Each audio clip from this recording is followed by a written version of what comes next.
Today in Randy's house of broken Gibson guitars, we have a 2024 Gibson Les Paul Custom.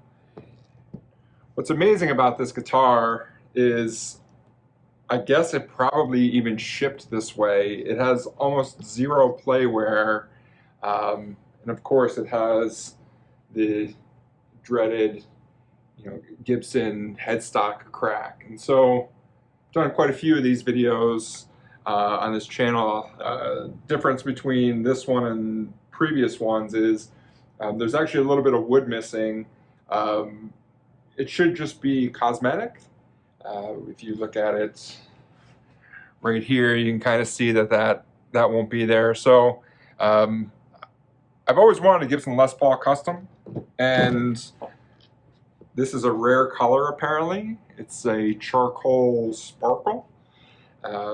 And so I'm going to, of course, repair the headstock, make it functional first, and then because I might actually keep this, I'm going to do the cosmetic repair work on it as well.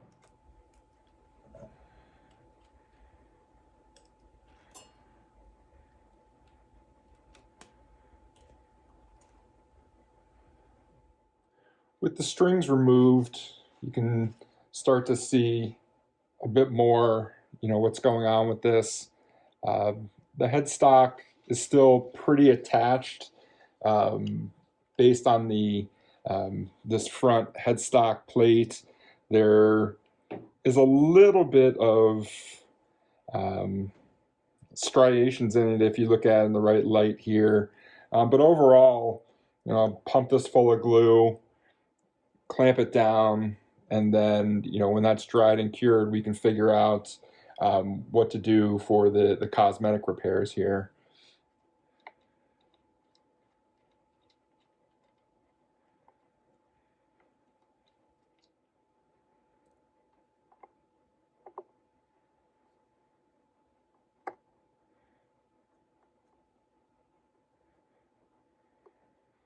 With all the hardware removed, now we can start to really take a look at what's going on with this headstock break.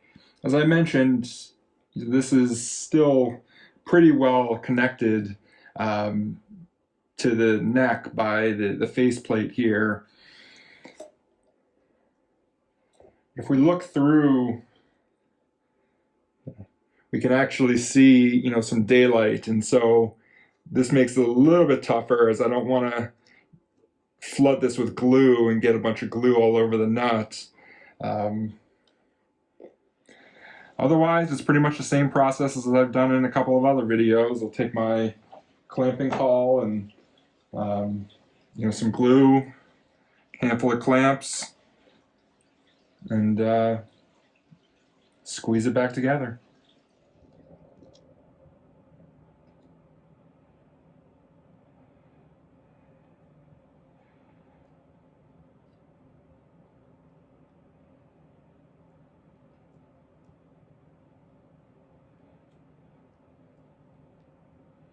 Not sure if it's coming in on camera, but the glue is actually dripping out of the hole right here, which, like I said, that's as expected, but this is something to pay attention to.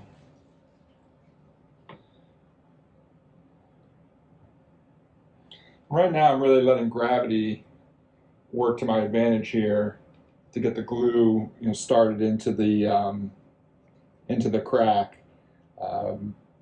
A lot of times you can just get away with sort of capillary action. Moving the guitar headstock back and forth a little bit will cause a natural suction to occur. I also have these silicone sticks from Rockler. This one comes to a point, so I can use that to jam in glue farther into the cut, or into the break, excuse me. You really can't have too much glue for this operation, and so I'm going to add a little more. And as it squeezes out, just clean it up, and it's no big deal.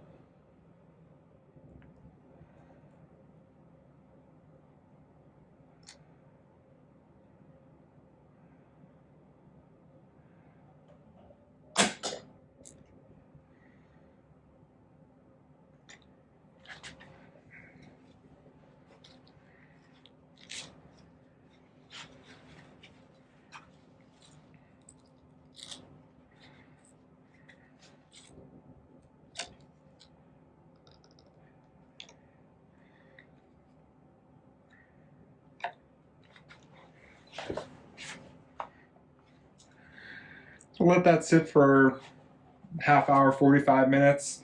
And I'll come back while the glue is still a little bit damp and clean up any of the squeeze outs. It's been about an hour, which has given the glue time to set, while still giving me the opportunity to be able to clean off any of the excess squeeze out. Of course, I will let this go at least overnight to give the glue plenty of time to actually cure. That's one thing that not everyone knows, is that you can remove your clamps after 30 minutes or an hour, but the glue isn't going to be at its full strength until it's fully cured and dried. And so, like I said, I usually give it about overnight, possibly even longer. But this still gives me the opportunity to clean off the glue squeeze out without it itself curing.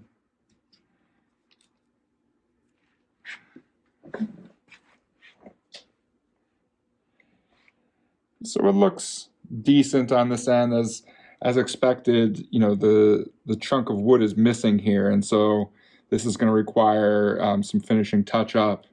And then in these areas as well, let's see if I can get it in there. You can still see the crack because obviously, you know, the blue relative to, the white glue relative to the black just makes it so obvious. And so I'll continue to clean this up a little more. And then, as I said, I'll let it dry overnight, and then we'll come back to this tomorrow. As things tend to go during the holidays, it's actually been a few days now that the glue has been drying and curing. And I've started to take a little bit of the high grit sandpaper. This type of sandpaper is usually used for finishing.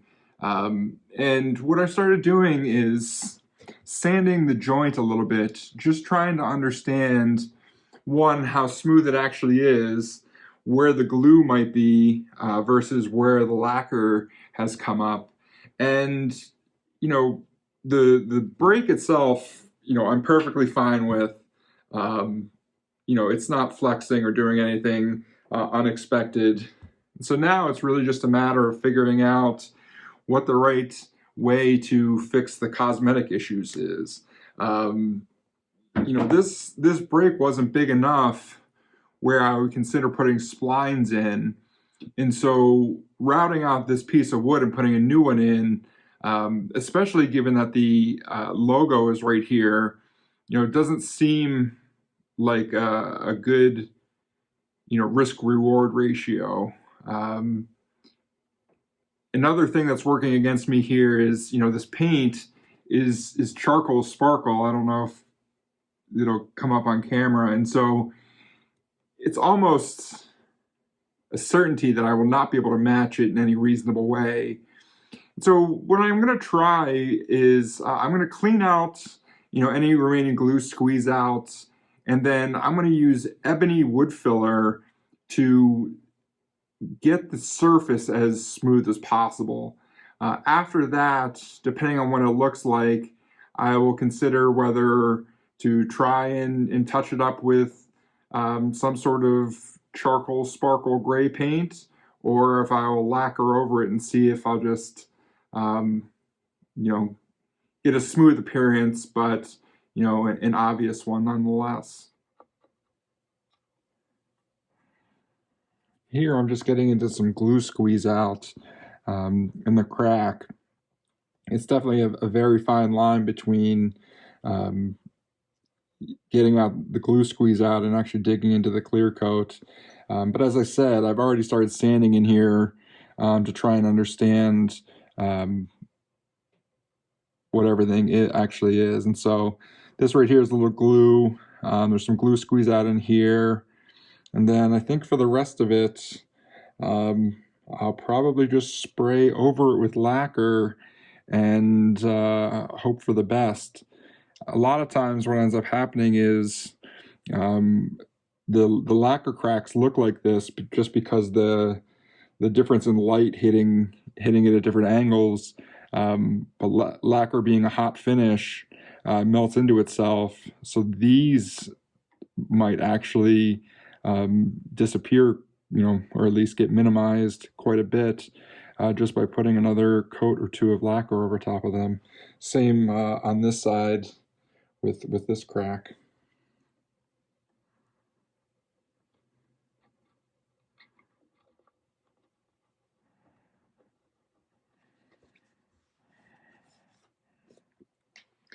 Doing work like this is also a great place to point out that your fingers are actually much more accurate than your eyes when you're trying to figure out, if things are smooth or not. It looks pretty jagged here when you look at this, actually visually look at it. But as you put your finger across it, it's not that bad. Obviously, lacquer can fill in some areas, and perhaps I might even super glue some in these areas to fill them in.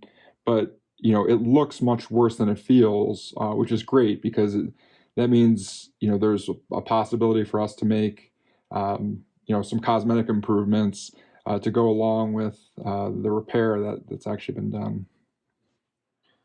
Even though this is the equivalent of, say, 800 grit sandpaper, you still want to go slow and check to see, what the pattern is on the paper.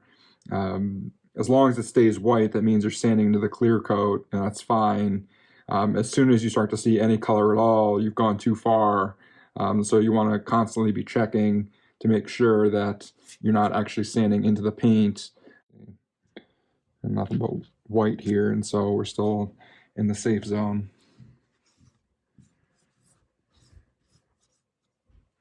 As I mentioned before, I'm going to try using black wood filler to fill in some of these larger gaps. Nothing in this video is sponsored. I'm just showing you what I'm doing. And so I'm going to take some of this Timbermate and place it here and probably smooth it in, mash it into the cracks. And then once that dries, I'll try and sand that smooth and see where we are, and then figure out what the next step is.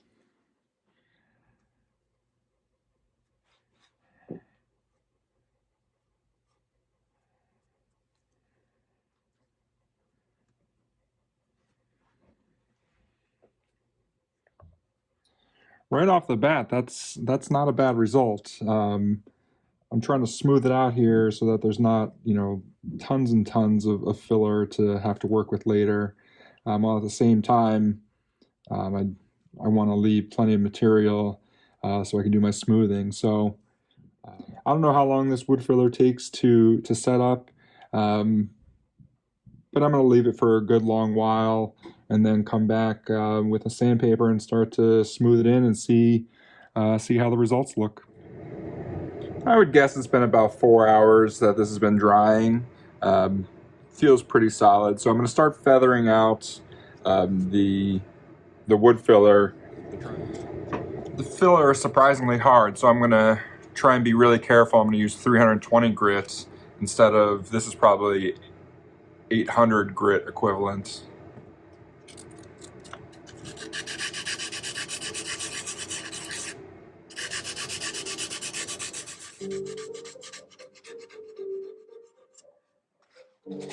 And just like before, I want to take my time, really make sure that the paper doesn't show anything that I'm not expecting. Obviously, I'm staying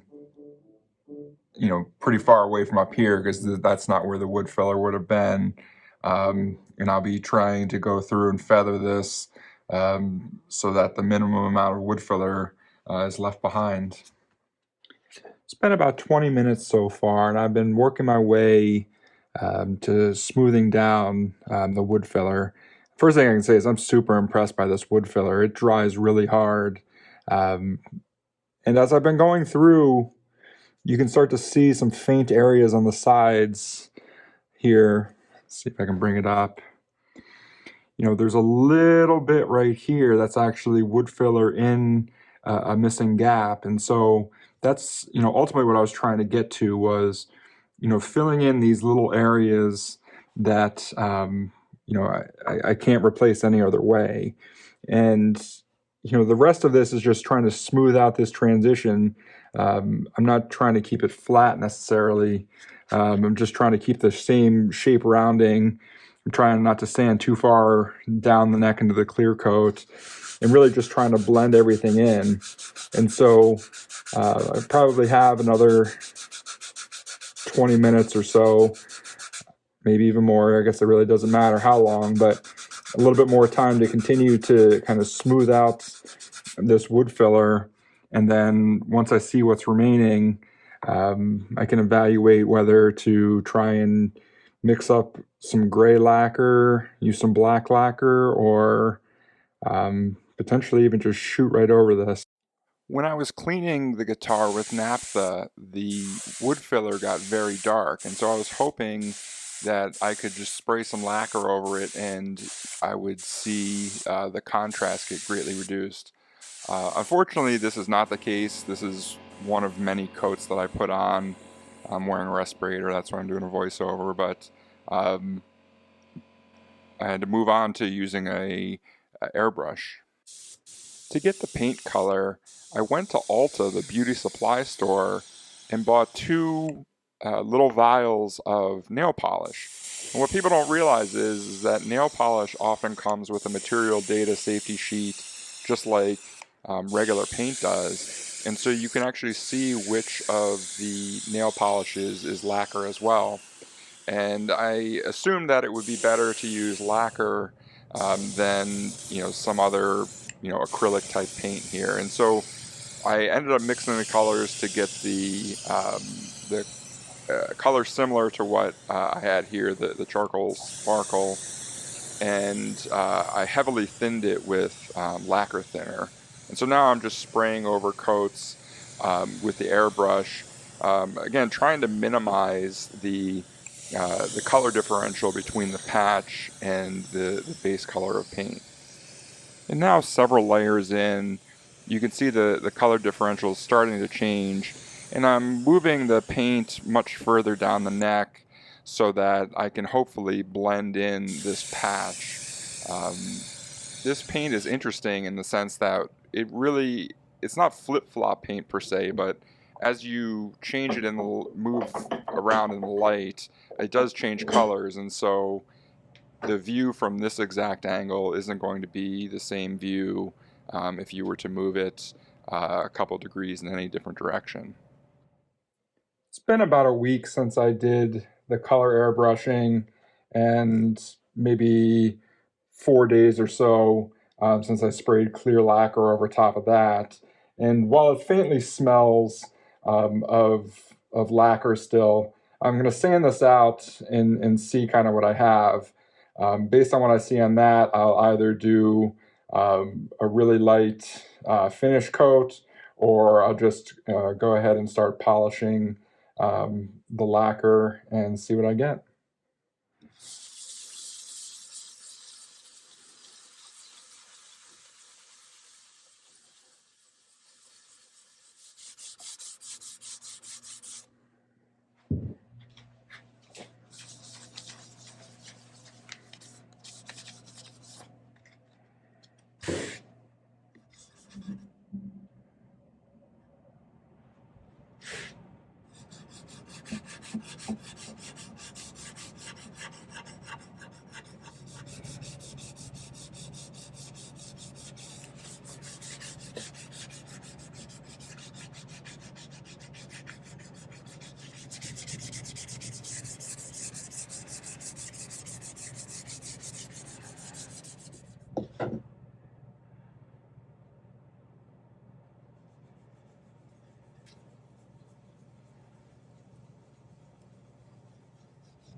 So in the end, it's not 100% perfect, which I wasn't expecting. As I tried to kind of fix this, metal flake is the hardest type of paint to get right. And then given that I was not using the same Gibson factory paint, this is about as well as I could have anticipated. You can see the telegraphing of the patch line right here. It's actually quite smooth. You wouldn't feel this when you're playing. Again, it's just the metal flake is just not laying, the same over the patch. But from sort of the 6 feet test, you're never going to notice that there's anything different about this guitar. And that's really all I was hoping for, was getting the guitar back to playable and, so that I can enjoy it and make music.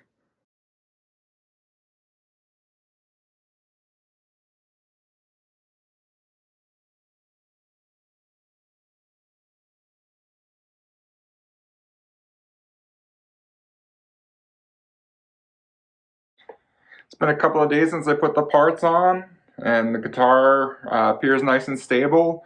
The finish work, nothing has indicated to me that the neck brake is moving or anything, and so here we are, have a nice new repaired Les Paul Custom. As I mentioned, just a few minutes back when I was in the workshop, from a small distance away, you really can't see that there was a repair at all. And really, that's the standard I was trying to build towards. I'm not trying to, rip anyone off or act like this guitar wasn't repaired. But of course, I also said I'm going to be keeping this, which is going to be true for at least, a couple of months. I don't play guitar much anymore, but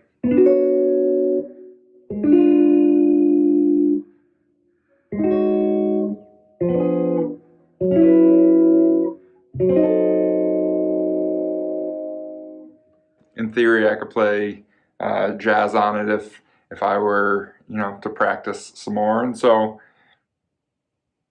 would I pay $6,000 for a Gibson Les Paul Custom shop? No, I wouldn't. A couple videos back, I repaired a Epiphone Les Paul Custom Silver Burst.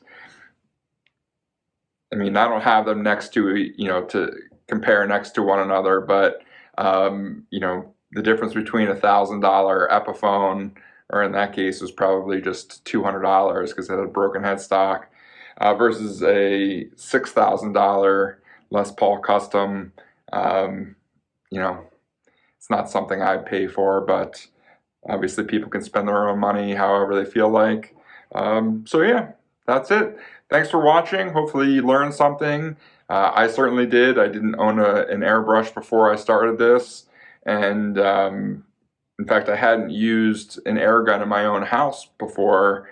I had sprayed lacquer before in a paint booth, and so a lot of new techniques I got to practice here, and it paid off. Thanks for watching.